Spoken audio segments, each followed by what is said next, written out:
The automatic doors of St. Mary's Hospital didn't just open, they exploded with silence. Everything stopped, the phones, the keyboards, even the heartbeat of the emergency room seemed to hesitate. A nurse froze mid-step. A doctor paused with a coffee cup hovering inches from his mouth. A security guard instinctively reached for his radio.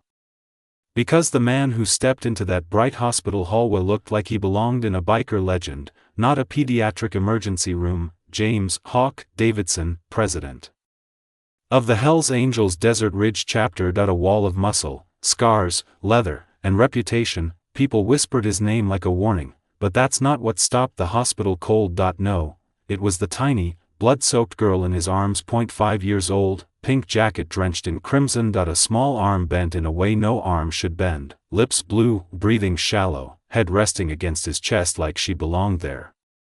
And the monster everyone feared, the man society crossed the street to avoid, held her as if she were something made of glass. His daughter, his whole world. Somebody help her. Hawk's voice thundered, cracking with a father's terror. Please, she's not breathing right. In that moment, every stereotype shattered, every judgment evaporated, and every person in that ER realized something that would stay with them forever. Heroes don't always wear uniforms, sometimes they wear leather. If you believe courage comes in all shapes, if you've ever judged someone too quickly, then stay right here, because this is a story you will never forget. Like, comment, and subscribe to Echo Tales, because this one will touch your soul. The automatic doors of St. Mary's Hospital hissed open with a sound too quiet for the moment they unleashed. The usual Tuesday afternoon routine, phones ringing, keyboards clacking, nurses calling out patient names, fell away as if someone pressed an invisible mute button.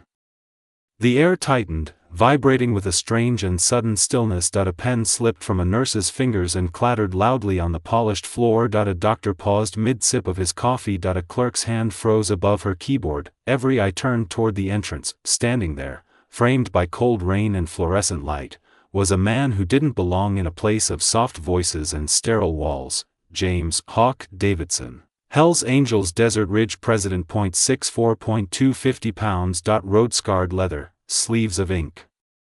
Narrating a life written on the edge, boots still dripping rainwater that smeared across the linoleum in dark streaks, but what he carried made even the bravest ER staff take a step back. In his massive arms lay a small girl, no more than 5, limp, unconscious, and terrifyingly still. Her tiny pink jacket was soaked in blood, her little arm twisted unnaturally, her hair matted to her forehead.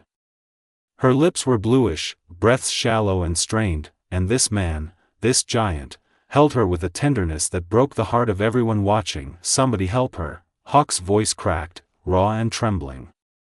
Please, she's not breathing right.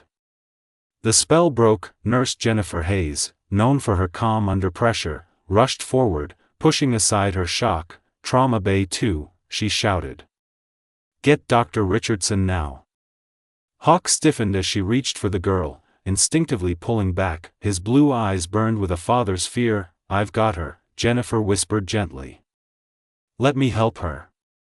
His jaw clenched, then he slowly let her take the child. Her name is Lily, he choked out. Lily Davidson. She was riding her bike. A car. His voice broke into silence. The trauma team swarmed like a storm well-trained in chaos. Lily's jacket was cut away.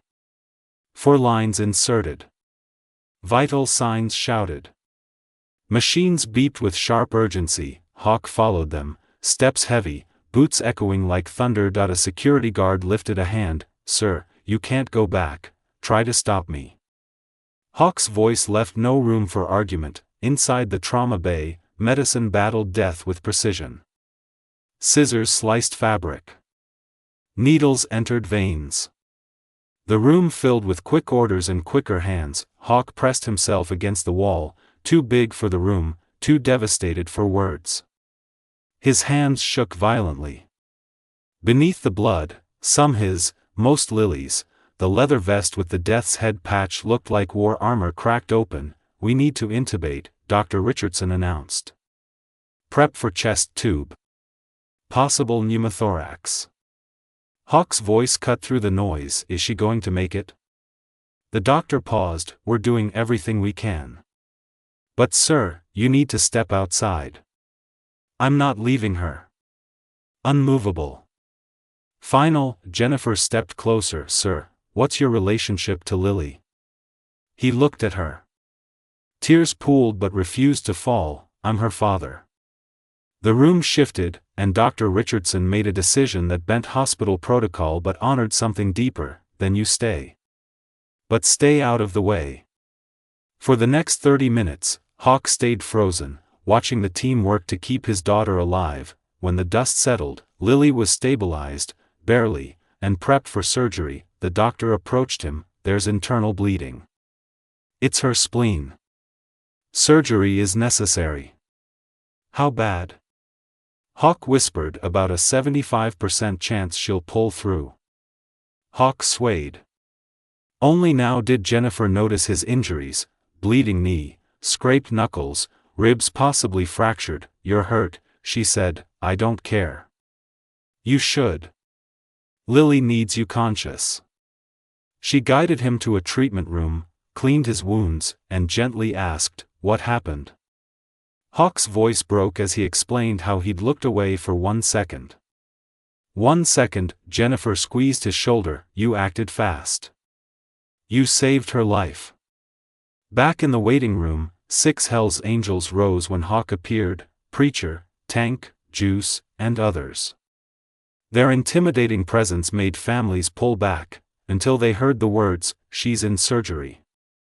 75%. Preacher hugged him fiercely. He'll pull through, brother. A woman approached, nervous, awkward. I judged you when you walked in, she admitted. But I watched you with your daughter. I'm sorry. I hope she makes it. More people came, more apologies, more kindness. Fear turned into compassion. 3 hours later, Dr. Richardson walked in. She made it. The room exhaled as one. I and the Piku. Hawk sat beside Lily, holding her tiny hand. When she finally woke, groggy and confused, Dad, did I crash my bike?